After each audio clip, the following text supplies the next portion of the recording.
For centuries, the British Empire was the most powerful force on the planet.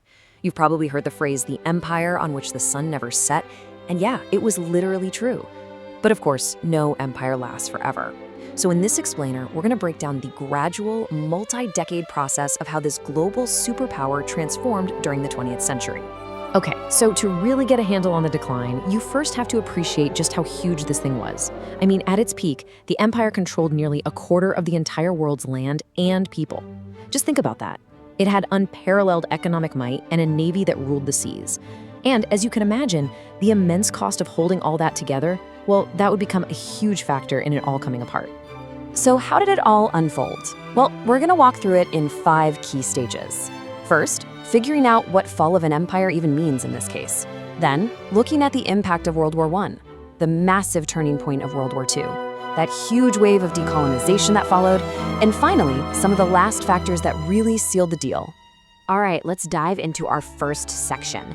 And this is really important. When we talk about the fall of the British Empire, it's not like the fall of Rome, right? There's no single date you can point to on a calendar.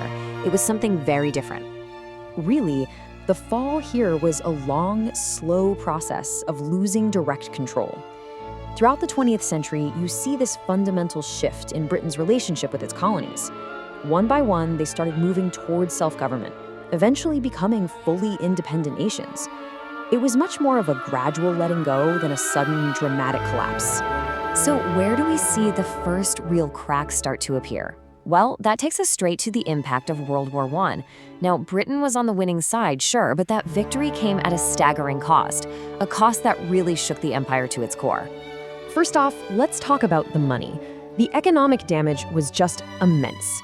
World War I was on a scale nobody had ever seen before, and just paying for it was a monumental task. Britain basically poured its entire national wealth into the war, and the economic fallout, well, it would be felt for decades to come. Britain used to be the world's banker, but to fight this war, it had to borrow huge amounts of money, especially from the United States. Its national debt just skyrocketed, and this wasn't a temporary problem. It permanently weakened Britain's financial standing and made it way, way harder to afford the incredible cost of running a global empire. But it wasn't just about the money. Millions of soldiers from all over the empire, India, Canada, Australia, Africa, you name it, they fought and died for Britain. Their contribution was absolutely essential for the victory, and it brought up a really powerful new question back in the colonies. If we can fight and die for the empire, why can't we govern ourselves? This whole experience just fueled this rising sense of national identity and really strengthened the case for self-rule. Okay, so if World War I created those first cracks, then World War II, well, that was the big one. It was the turning point that delivered a decisive, irreversible blow. The Second World War really hit the empire hard in 3 fundamental ways. First, the economic damage was even worse this time around. Second, its military was stretched to the absolute breaking point, trying to defend territories all over the globe. And maybe most importantly, the war completely changed the global power structure. Suddenly, we're in a whole new world. Before the war, Britain was a top dog. But after, 2 new superpowers stepped onto the scene, the United States and the Soviet Union. And both of them had way more economic and military muscle. Plus, for their own different reasons, neither of them was a big fan of that old European-style colonialism. It was pretty clear, Britain's time as the #1 global power was over. And that new reality leads us right into our 4th section.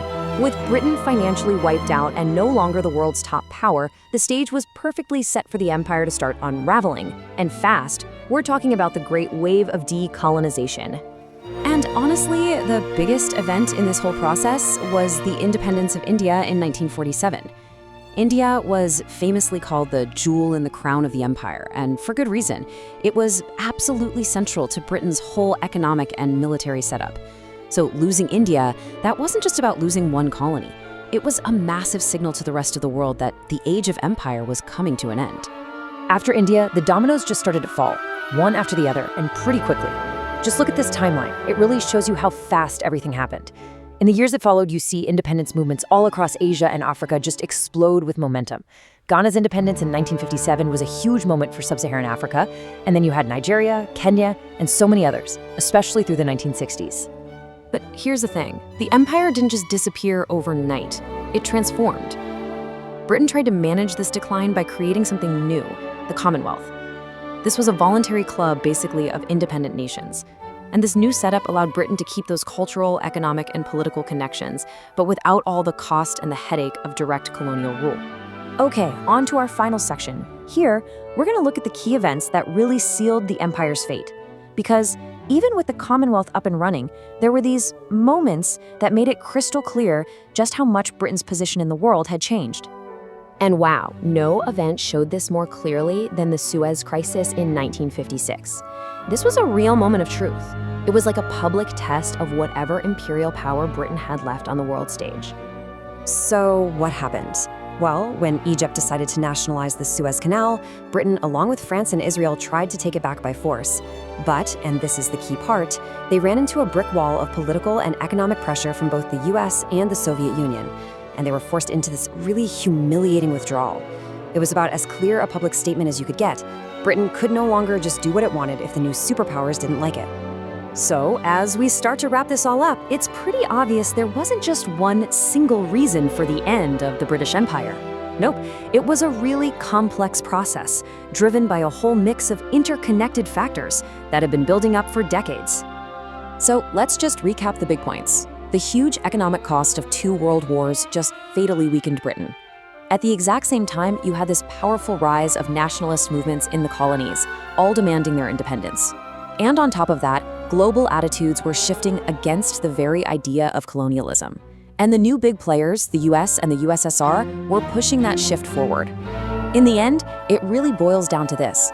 Britain just didn't have the money or the military might anymore to hold on to its massive global territories. And that brings us to the end. You know, this quote really sums up the entire story beautifully. The decline of the British Empire was, without a doubt, one of the defining events of the 20th century. It literally redrew the world map, it marked the end of one massive historical era and the beginning of a new one. And it left behind this incredibly complex legacy that, honestly, we still see influencing global politics today.